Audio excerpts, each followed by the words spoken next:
উৎপাদন করছি।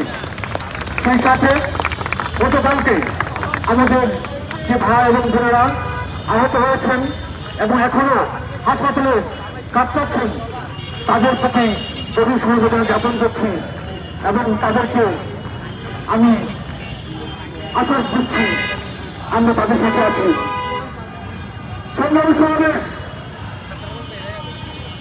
গতকালকের যে ঘটনা, এই ঘটনাটি পরিকল্পিত ঘটনা এবং এই ঘটনার সাথে যারা যুক্ত আছে তাদেরকে চিহ্নিত করতে হবে এবং অতি চিহ্নিত করে তাদেরকে বিচার আওতায় নিয়ে আসতে হবে। আমরা গতকালকে দেখেছি, ফুটেজগুলো দেখেছি, দেখে আমাদের কাছে মনে হয়েছে এটি পূর্ব পরিকল্পিত এবং এর সাথে অনেক চক্রযন্ত্র আছে আমি মনে করি। এখানে অনেক চক্রান্ত ছিল এবং সেটাকে আমাদের বের করতে হবে এবং সেই কারণে আজকে আমি দাবি পালন করছি একটি তদন্ত কমিটি করা হোক।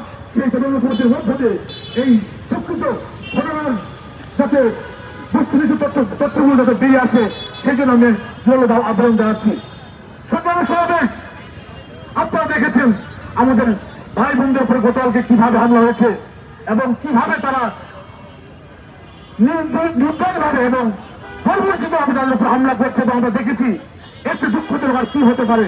তারা স্ট্যাম্পের উপর তারা পতাকা, আমাদের বাংলাদেশের জাতীয় পতাকাকে তারা সেখানে দাঁড়িয়ে এবং সেই পতাকা সহ তারা আমাদের ভাই বোনদের উপর আক্রমণ চালিয়েছে।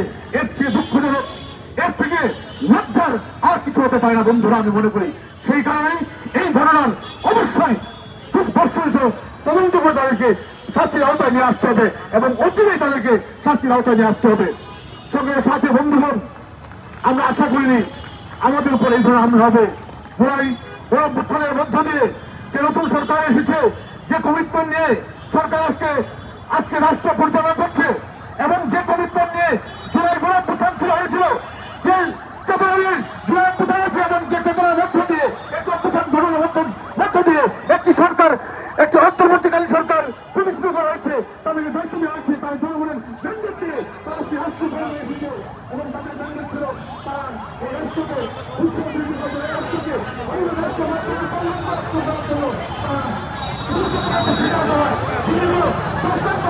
গঠন করেছেন রাষ্ট্র সংস্কার করার জন্য যাতে সুস্থ হয় একটি সুন্দর করতে পারে।